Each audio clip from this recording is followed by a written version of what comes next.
Hi, Tracy, Stella here. Hope you're having an awesome day. I just wanted to share with everyone some information, some exciting news about a new certification that I was able to get. And the reason why, it's just really important for us as realtors that we would continue to invest in ourselves and our education. It's a very dynamic environment, and there's always something new to learn and grow. And so that's one of the things I actually love about real estate is there's just so much that you can learn in technology and things like that. So, but this particular certification, I got this certification that I want to share about, but I also want to share the heart behind why I chose to pursue this particular certification from a personal part of my own story, and then also how that would help clients, whether you're selling or buying, depending on your situation. So the certification that I've had for a little while now is SFR certification. What does that stand for? There's a lot of acronyms in real estate. So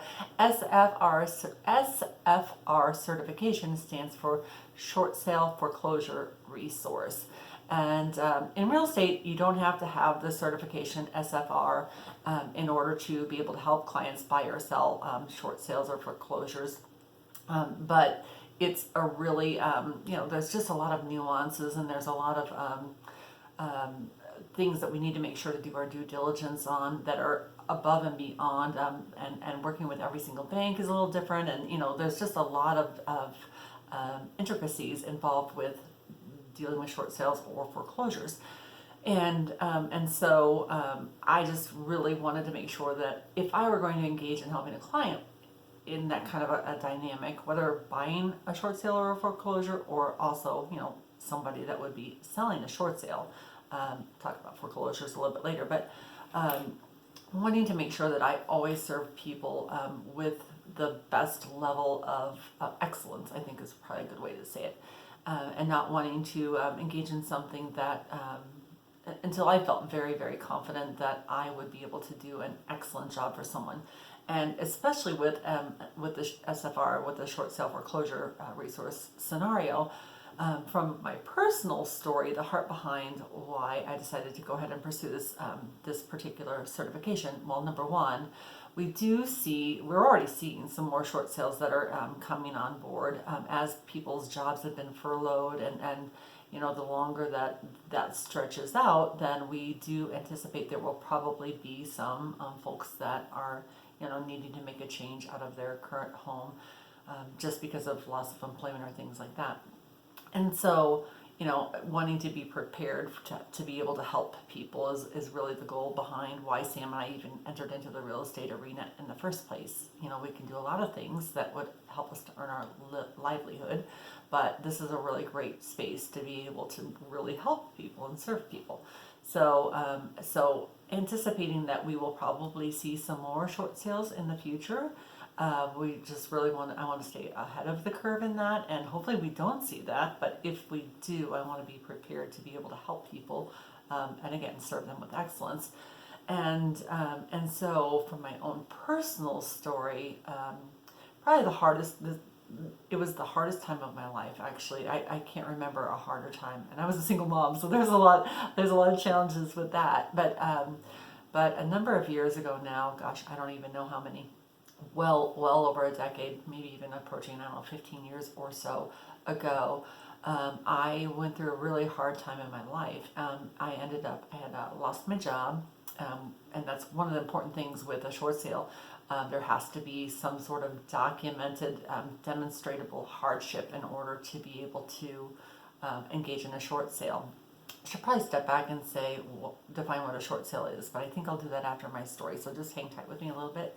So anyway, so I lost my job, and I also was in the process of losing my first marriage, and there was a lot of debt that was there as well. So it was just the trifecta of difficulty and problem that ended up with me in a situation where I was unable to afford to pay for my mortgage, and I would have never in a million years thought that could have happened to me.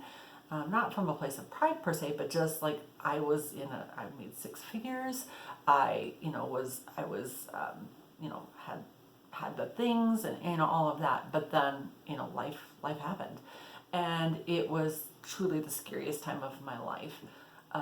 And so scary as I started to get the notices from the bank, all the red letter, envelopes and whatnot. I literally couldn't even get my mail. I was terrified to get my mail because I didn't want to read what was in it because there was no good news in my mail. It was all scary stuff to me, and I was navigating it by myself. And then it was so scary when, as the bank started to send more and more of these notices, I couldn't even open the mail, like I said. And so I literally, when I saw the where they were going to, possibly go into foreclosure, I couldn't open it, and I had to go to my friends, and I was pretty much hyperventilating because I was so scared. And I handed the envelope to my friend, sobbing. She interpreted kind of what I was saying because again it was just really, really upsetting. I was very distraught, and she had to be the one that opened up my mail because I wasn't strong enough at the time to be able to do that. Makes me emotional just even thinking back to that time because I was just terrified. So I feel like I am the right person, one of the right people. There's lots of people that can help, but I feel like I am one of the people that can really help someone in that situation because I understand how terrifying it is. And I'm here to tell you, if that's you and you're listening in on this right now, there's hope. And I didn't end up being homeless, and all those things that kind of just plague your brain in terms of the fears that come into play. We can do smart things, we can do the right things to help you so that you can get out of that situation that is, again, just really scary. And again, I'm here to give some hope in that. So based on my own personal story, I just really felt like that would be an arena that I really want to be able to serve people with, because there can be shame, there can be fear, there can be just a whole host of emotions, and so I really want to be able to help people in that scenario, and again to give hope, because we all hope is definitely needed in that circumstance. So that's really the heart behind why I chose to engage in getting the certification, and honestly, why I chose not to really serve short sales in a listing standpoint anyhow, not so much on the purchase side, but on the listing standpoint, because I know the consequences are really, really serious if I didn't get it right. So I wanted to make sure that I would not be any part of the problem, but I only want to be part of the solution. And so that's why I wanted to make sure before I engaged in helping someone in that situation that I knew what the heck I was talking about and had the resources and teaching and training behind me in order to be able to serve someone in that situation. And so that's why I chose to do that particular certification. And obviously I'll pursue others, but this one was very, very personal for me. And so, what is a short sale? Like, a short sale so that's different than a bank owned or a foreclosure. And we'll talk more about that over time. I'll do some more videos, but I, again, just want to kind of talk about the certification and why I chose to do it. And really briefly, what a short sale is basically someone is behind in their mortgage. They have to have some sort of a demonstrated hardship. Again, in my situation, it was I had two. I lost my job and was going through a divorce, and so those are two good examples of a genuine hardship. And then you're working with the bank, because basically I was having to sell my house for less than what I owed the bank on it. So that's why it's called a short sale, because we're selling short of what the actual value is of the home. And especially back before, back in whatever, 08 or so, 06, 07, 08, before things were getting really, really ugly. Well, I was starting to they were already ugly. But if you bought a house, for example, back before that, at the market values where they were really high, and then, market prices started to come down, well, then you had no equity. You didn't have enough equity oftentimes in your house, and so you had to get agreement from the bank in order to be able to sell your home to a new buyer for less than what you owed the bank. So that's why it's called a short sale. So that's kind of just really high level. Well, again, we'll get into more specifics about it in the future, but for now, just really wanting to share that I do have this certification, and then also just the heart behind it, and then it not only is helpful for someone that would be why I got the certification. It's not only to help people that are needing to sell their home, in a short sale, but also for people that are looking to purchase a short sale or to purchase an REO property, which is a bank-owned property. So wanting to make sure that I can serve those clients with excellence as well, because there are nuances and they're completely different dynamics actually working with an REO versus working with a short sale, in terms of what a buyer can expect. And so I'm wanting to make sure that I can help people to understand that process and making sure it's the right thing for them. For example, if someone has to move right away, a short sale is probably not not a great option, because short sales can take quite a bit of time, because it's just a lengthy process, almost always. Versus an REO, the bank already has the property. And that can be a short turnaround time, and so people are like, like it can get confusing to folks that aren't engaged in on a regular daily basis. So just helping people to make an educated decision about what home to even move forward with when they are purchasing a home. So it does affect buyers and sellers.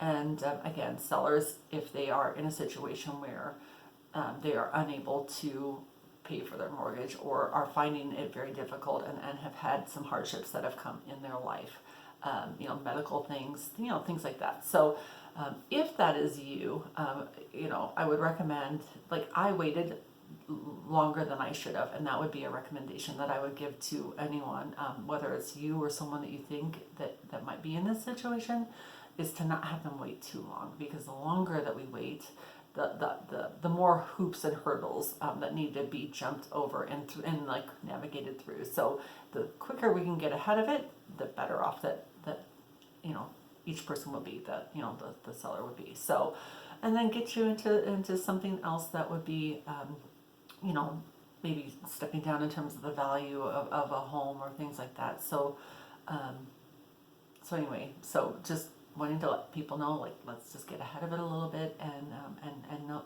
don't delay, because again, I waited too long, so don't make that same mistake that I did.